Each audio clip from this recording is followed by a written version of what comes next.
अस्सलामुअलैकुम, welcome back to my YouTube channel cooking in my style. आज आपके साथ टिंडे की सब्ज़ी की ऐसी रेसिपी शेयर करने जा रही हूँ कि आप हाथों को खाने से रोक नहीं पाएंगे। बिस्मिल्लाहिर्रहमानिर्रहीम। यहाँ मेरे पास 6 से 7 अदद हैं फ्रेश टिंडे, जिन्हें मैंने पिलर से साफ़ कर लिया है। बाकी सब्जियों की हम साथ साथ कटिंग करेंगे और मैं आपको बताती जाऊँगी। सबसे पहले हम कर लेते हैं टिंडे की कटिंग। टिंडे की कटिंग आप अपनी मर्ज़ी के मुताबिक करें, कोई भी साइज़ आप रख सकते हैं, चाहे छोटे साइज़ में इसकी कटिंग कर लें। बस ख्याल ये रखना है कि टिंडे का साइज़ छोटा हो और इसमें बीज ना हो। मैंने यहाँ 1 बाइट के हिसाब से टिंडे की कटिंग कर ली है। कटिंग के बाद इसमें चिकन मसाला डालकर इसे थोड़ी देर के लिए मैरिनेट कर लेंगे। अब एक बर्तन में कोई सा भी कुकिंग ऑयल ले लें। फिर तेल जैसे ही थोड़ा सा गर्म हो जाए, इसमें हम डालेंगे 1/2 चम्मच ज़ीरा, 1/4 इसमें जाएगी अजवाइन। फिर हमने इन दोनों चीज़ों को थोड़ी देर के लिए ऑयल में चटका लेना है। अब इसमें जाएगा 1 चम्मच बेसन। अब बेसन को हमने इस तेल में अच्छे से भूनना है। मुसलसल चम्मच को हिलाते हुए हम बेसन की करेंगे बुनाई, ताकि इसके अंदर बनी हुई गुठलियाँ भी ख़त्म हो जाएं। आंच को रखें कम, ताकि बेसन हमारा अच्छे से भुना जाए, जले नहीं। आप बेसन के कलर से चेक कर सकते हैं ये कितने अच्छे से भुना गया है। अब इसमें जाएगा चॉप किया हुआ प्याज। प्याज को भी इस बेसन के साथ फ्राई करना है। प्याज जब अच्छे से फ्राई हो जाए तो इसमें जाएगा अदरक लहसुन पेस्ट। फिर अदरक लहसुन पेस्ट को भी इस प्याज के साथ इतना फ्राई करें कि इसका कच्चापन ख़त्म हो जाए। मैं तो कहती हूँ पुराने तरीके छोड़ें और इस तरह टिंडे बनाएं। मैं गारंटी से कहती हूँ कि जिसको ये सब्ज़ी नहीं पसंद वो भी आपसे फरमाइश पर बनवाएंगे। चलिए जी, जब तक प्याज और अदरक लहसुन पेस्ट फ्राई होता हम टमाटर की कटिंग कर लेते हैं। यहाँ हमने टमाटर के छिलके को रिमूव कर लिया है और इसकी रफली सी कटिंग कर लेंगे। फिर इसे हैंड चॉपर की मदद से चॉप करके इसका पेस्ट बना लेंगे। अब इसे भी करेंगे मसाले में शामिल। 1 से 1.5 मिनट मज़ीद मसाला भूनने के बाद इसमें जाएंगे कुछ स्पाइसेस।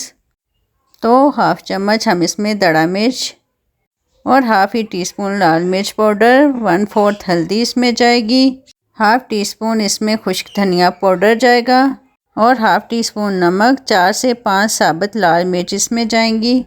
अब हमने मसाले को भी 3 से 4 मिनट अच्छे से भूनना है, क्योंकि मसाला जितने अच्छे से भुना जाता है सालन का टेस्ट इतना ही बढ़ जाता है। अब इसमें जाएगी थोड़ी सी क्रीम। आप कोई भी क्रीम यूज़ कर सकते हैं, मैं यहाँ डब्बे वाली क्रीम यूज़ कर रही हूँ।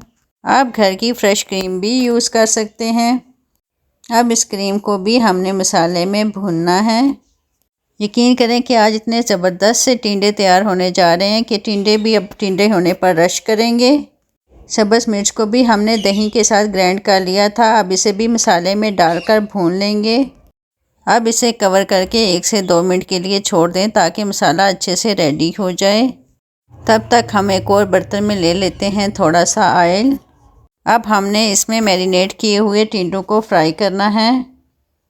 वक्फे वक्फे से चम्मच को भी हिलाते रहें, ताकि टिंडे में मौजूद सारा पानी खुश्क हो जाए और टिंडे अच्छे से फ्राई हो जाएं। पानी खुश्क हो चुका है और टिंडे भी अच्छे से फ्राई हो गए हैं। अब हम एक नज़र मसाला भी चेक कर लेते हैं। मसाला भी अच्छे से भुना गया है, ऑयल भी सेपरेट हो गया है। अब फ्राई किए हुए टिंडों को भी इस ग्रेवी में डाल देंगे और चम्मच चलाते हुए इसे भी मसाले में थोड़ी देर भूनने के बाद हम इसे कवर करेंगे, ताकि स्टीम से टिंडे अच्छे से गल जाएं। चलें जी, इसे एक बार चेक कर लेते हैं, क्योंकि हमने टिंडों को सिर्फ गलाना है, उसकी चटनी नहीं बनानी, इसलिए इसे एक बार चेक कर लेते हैं। लेकिन मेरे ख्याल में इसे 1 से 1.5 मिनट मज़ीद स्टीम की ज़रूरत है, तो एक बार फिर इसे 1 मिनट के लिए हम कर देते हैं कवर। चलें, 1 मिनट बाद इसे हम दोबारा ओपन करके चेक करते हैं। ले जी, फाइनली हमारे टिंडे रेडी हैं। आप देख सकते हैं कि कितने मसाले भरे टिंडे रेडी हुए हैं। आप भी इस तरह टिंडे बनाएं और सबके दिल जीत लें। अब बारी है इसे डिश आउट करने की।